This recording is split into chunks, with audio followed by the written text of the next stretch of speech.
Hey Sky fam, what is up? So this week I am finally doing my OE. So I'm about to actually hit my 6-month mark from my hire date. But I've been out on the line since the end of April and it is the last week of July. So for the people that are graduating and having like a 2-month break in between graduating and doing their IOE, I totally feel for y'all right now because I feel kind of in the same position. I just studied and like rewatched a lot of videos that I watched in training, and that's what I'm using to prep me for this. It's only a 3-day trip, so it's really only 2 because the 3rd day is really just my deadhead back to Chicago, which is fine. I just deadheaded into Salt Lake, so I'm doing my trip out of Salt Lake. I'm not doing out of Chicago. I thought there was more ERJ flying out of Chicago, but my experience there is that there really isn't as much as I thought there was. But hey, whatever. So yeah, I only have 4 legs. The first I'm just watching, the second I am doing, and then tomorrow will be my last 2, and that will be my proficiency test. I think it's kind of interesting that the OE is so much like the IOE, and the fact that I can't sit in a jump seat because I am a working flight attendant. So I think that'll be interesting just to have to be like observing in that sense again. But whatever, you know, let's get her done so I can fly these ERJs and let's call it a day. Wish me luck.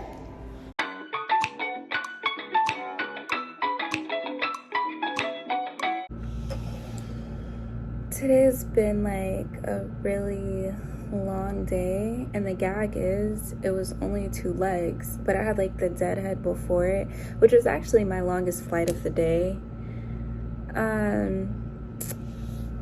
It was okay. My instructor is very nice and informative and all that good stuff. My aft flight attendant is very sweet, and she is helpful whenever I have to ask a question.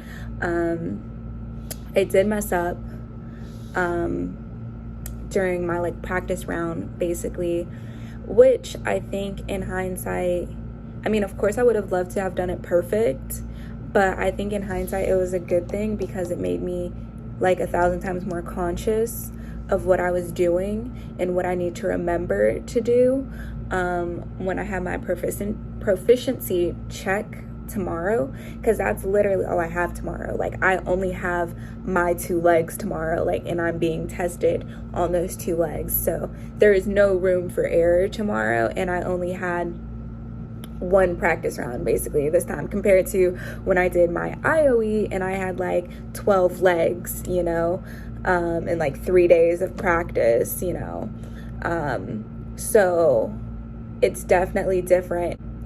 I was corrected. I was wrong. I did sit in the jump seat, and she actually sat like in the assigned seat that I would have sat in, because that's why I was like, how are you gonna have me sit in a regular seat when I'm a flight attendant? Because I'm still a flight attendant, even if I'm not certified on this aircraft. Like I'm still a certified flight attendant.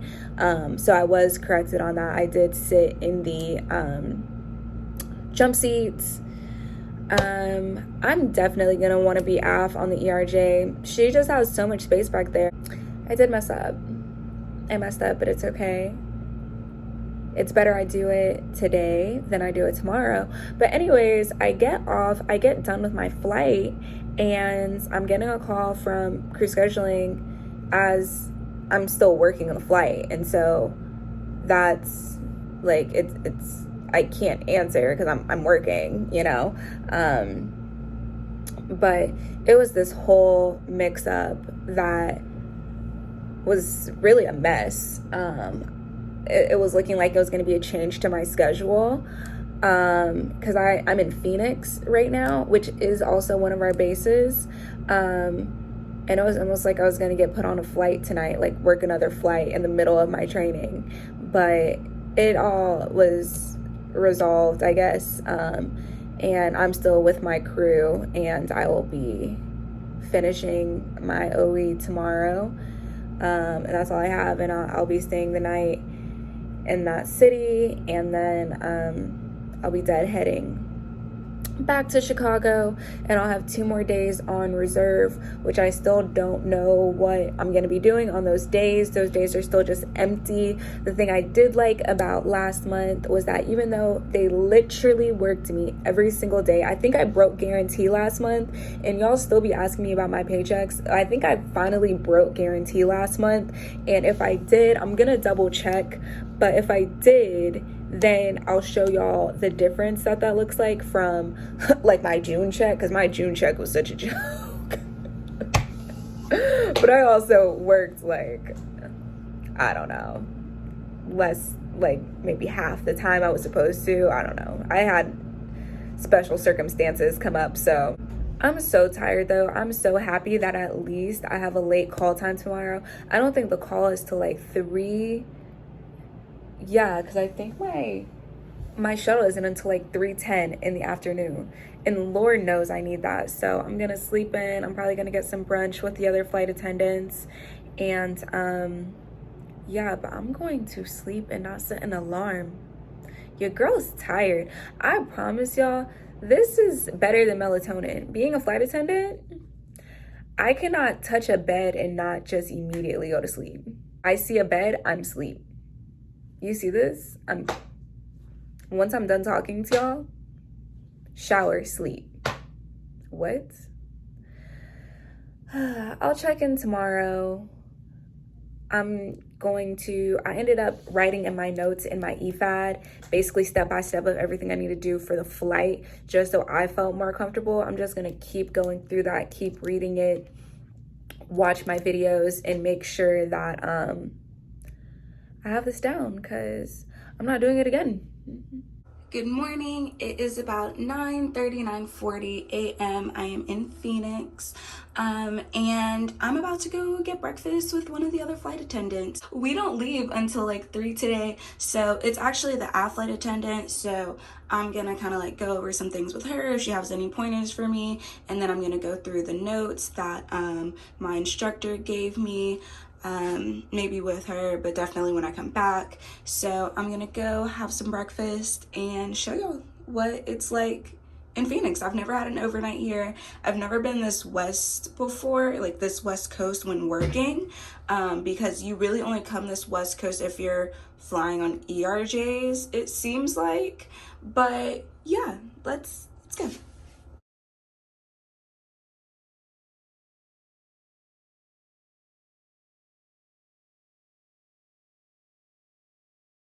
Alright, so I'm finally in my room for the night. It is 10:44. It seems so late. I can't believe that's the time. But I started really late today. But I passed. I passed my OE on the ERJ. So if y'all are like, I thought I watched this video already. I thought you already passed. I thought you were a flight attendant.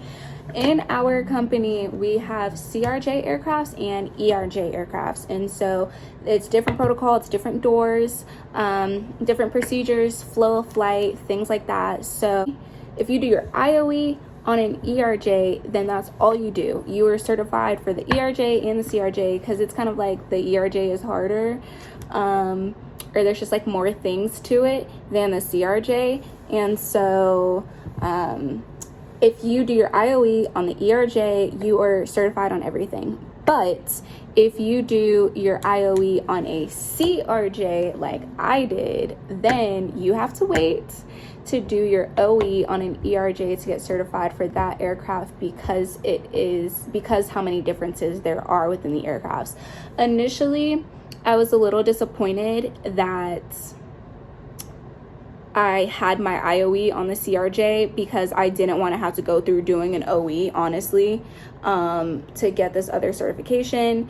But in hindsight, I think that it might have been a good thing, because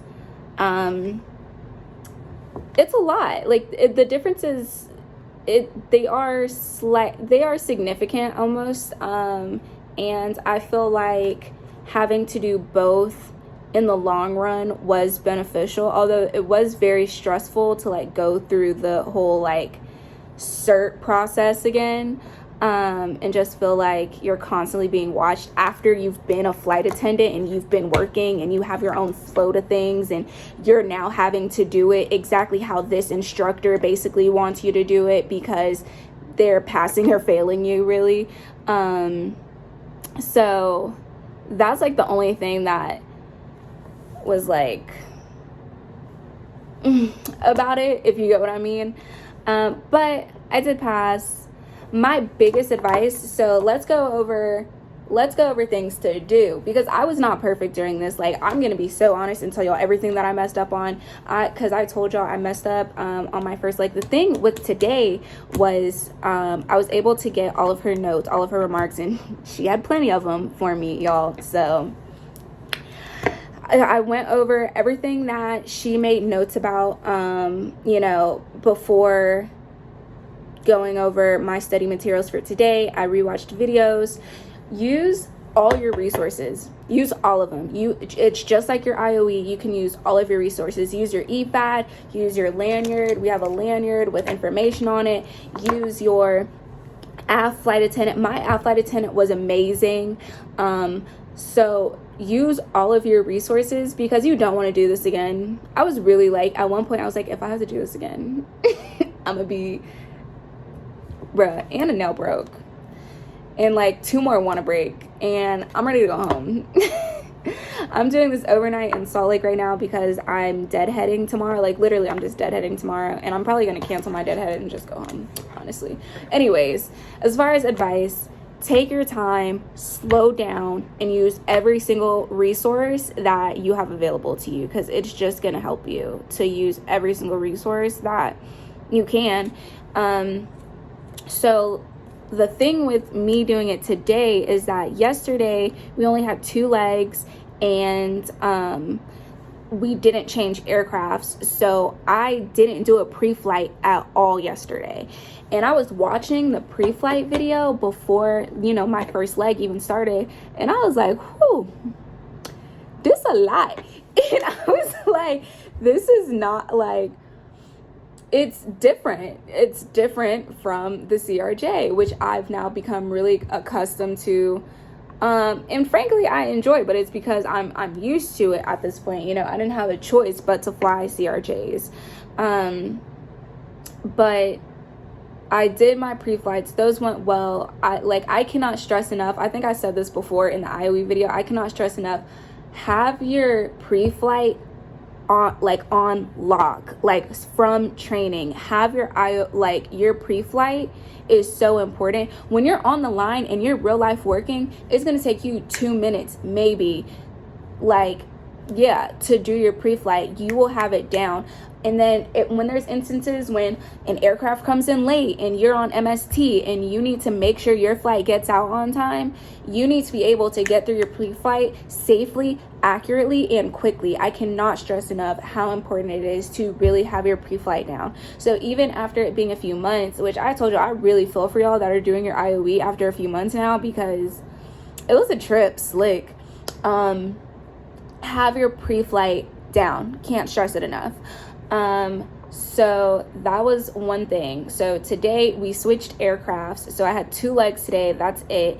And we switched aircraft. So I had to do my pre-flight twice, which is fine. At least the second time the aircraft was there early, so I didn't have to rush, because I had to rush to do my pre-flight for the first leg of my proficiency, and it was just a little stressful. So yeah, that was already how the day started. Really slow down. Read your lanyard, read your EFAD, read whatever material you have accessible to you when you're going to the doors. Okay, so it's so important, because the arming and disarming of the doors is the biggest thing. It is the biggest thing basically with flying the ERJ. On the CRJ, you're not arming the doors. There's no emergency escape slides. On the ERJ there is, and you do not want to blow a slide. That is it. You blow a slide, cut it. So it's really important that you are being super intentional, super conscious when you are arming and disarming the doors, making sure you don't get distracted and you finish the task at hand and then move on to whatever else. Once you close the door, it's the same. It's basically the same, besides the ABS. So that's like an automated audio announcement thing. And frankly, it's kind of aggy. Not even gonna lie to y'all. It's I don't want to say it's aggy. What is aggy is that at least the carrier that I flew on for my OE, there's some announcements in there that we cannot play. We have to say them. And then there's some that we have to play. We do not say them. And so you just have to be really intentional when you're reading through basically like your announcements and basically your phases of flight, that you read every little gray box and every single detail, so you know which announcements you're actually reading off and which announcements you're playing, because it keeps going back and forth and I don't really understand why, but I guess it's not for me to understand. But just make sure you read through that as you're going through it. Take your time and know which ones you're saying. When you're saying your announcements, say it to the passengers. Make sure you use a clear voice. And you know another thing? The forward galley is so much smaller than I remember it being. Like, the simulator in the training facility looks just like the aircraft. Honestly, it really does. Like, the cabin of it looks just the same. The aft galley, just the same. I feel like for whatever reason, the forward galley looks so much smaller than I remember. Mind you, it's been nearly 4-5 months since I was in the simulator, and I haven't been in an ERJ galley since. But just make sure you have everything secure, especially that ABS, like the automated speaking system. Make sure you have that secure, because that's like something you don't really think about. Like, you don't really see it because it's above you. And she had to notate that to me, like, is your galley fully secure? Is it fully secure? And I'm like, this galley's so small, what could I be missing? But it was that. So make sure you have everything checked. Make sure you check the lav before you lock it. Don't lock nobody in the lav. Yeah, like everything else and like every video, don't over stress it. I think that I kind of went into this similar to how I go into most things, and I didn't really stress it too much. And even she was like, you seem really calm and cool, collected. And honestly, I think that's your best friend. Do not panic. Do not speed up on the doors. Take your time, because it's better that you take your time and take a whole minute to open the door than you bust a slide. Do it efficiently and safely. That's the thing. Like, but remember, it's better to open the door slowly than to blow a slide. Okay. On that note, I'm tired. I am probably about to order some food, take a shower, and slide in bed and be home tomorrow. And I can't wait. If y'all have any questions about OEs, about ERJs, y'all know the drill. Drop the comments below. Make sure you subscribe and let me know if y'all have your IOE scheduled yet. Because I had someone on my flight about 2 or 3 weeks ago now, and she was just doing her IOE, and she had been out of training for like 2 months. And so let me know if y'all are still waiting, or if y'all have this really long gap in between. Let me know where y'all are based at, and let me know if y'all want a video on how to stay prepared in between in that gap, because that's basically what I had to do to prepare for my OE. So I'm totally up for sharing whatever I did.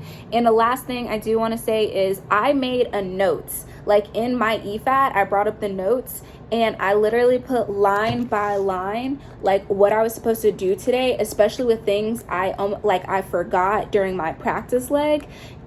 Just like literally I did it line by line so I would not forget anything. And this was like my own personal checklist and my own verbiage and my own words, and I think that really helped me a lot, because even if I looked at other resources, me looking at this after looking at my resources and knowing what to do did help me. And obviously you can have your EFAD always in your hand, and it's a resource that you can use. So this was very useful for me to literally put line by line what I needed to do. This was it for me, honestly. It was me like making my own resource. All right, good night. So I am in, where are we? Salt Lake. I was supposed to deadhead back to Chicago, but I canceled it and I'm gonna go to Atlanta, and I ran into one of my subscribers. Hi.